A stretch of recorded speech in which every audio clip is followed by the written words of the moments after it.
গাছের ডালে পাতার ফাঁকে উদাস সুরে কোকিল ডাকে, আধার ছোপে জোনাক জলে, নৌকা চলে নৌকা চলে। ছবিটি দেখে হয়তো অনেকেরই মনে পড়তে পারে প্রখ্যাত কবি সুনির্মল বসুর নৌকা চলে কবিতার একটি লাইন। তবে না, সোশ্যাল মিডিয়ায় ছবিটি ঘিরে শুরু হয়েছে নানা সমালোচনার ঝড়।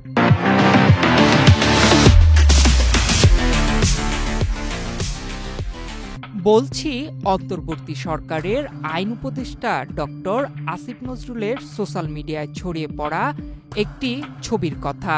সম্প্রতি সিলেটের বিখ্যাত রাতারগুল সোয়াম্প ফরেস্টে পরিদর্শনে গেছেন আসিফ নজরুল। প্রকৃতির অপার সৌন্দর্যের জন্য পরিচিত এই জলাবন ঘুরতে তিনি নৌকা ভ্রমণে অংশ নেন। এ সময় নৌকার উপর একটি রঙিন বিলাসী চেয়ারে বসা তার একটি ছবি সামাজিক যোগাযোগ মাধ্যমে ছড়িয়ে পড়ে।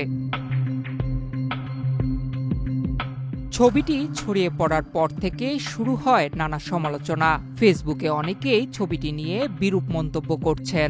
এক ফেসবুক ব্যবহারকারী লিখেছেন, হায় আল্লাহ, আমি যদি মন্ত্রী হতাম তাহলে কখনোই এমন চেয়ারে না বসে নৌকার পাটাতনে বসতাম। আরেকজন লিখেছেন, আমাদের প্রত্যেকের ভেতরই যেন এক একজন আসিফ নজরুল আছেন, কারুকার্যের চেয়ারে বসে থাকা অবস্থায়। ডক্টর আসিফ নজরুল ২০২৪ সালের ৫ আগস্ট অন্তর্বর্তী সরকারের আইন উপদেষ্টা হিসেবে শপথ নেন।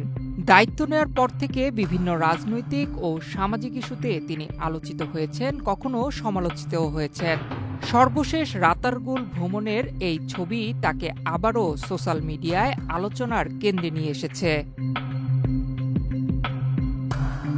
রাতারগুল সোয়াম্প ফরেস্ট বাংলাদেশের একমাত্র মিঠা পানির জলাবন, যা বর্ষা মৌসুমে ভ্রমণ পিপাসু মানুষের কাছে বিশেষভাবে আকর্ষণীয় হয়ে ওঠে। সেখানেই সরকারি দায়িত্বের বাইরে প্রকৃতির সৌন্দর্য উপভোগ করতে গিয়ে আইন উপদেষ্টার একটি মুহূর্ত এখন নেটিজেনদের বিতর্কের খোরাক হয়ে দাঁড়িয়েছে।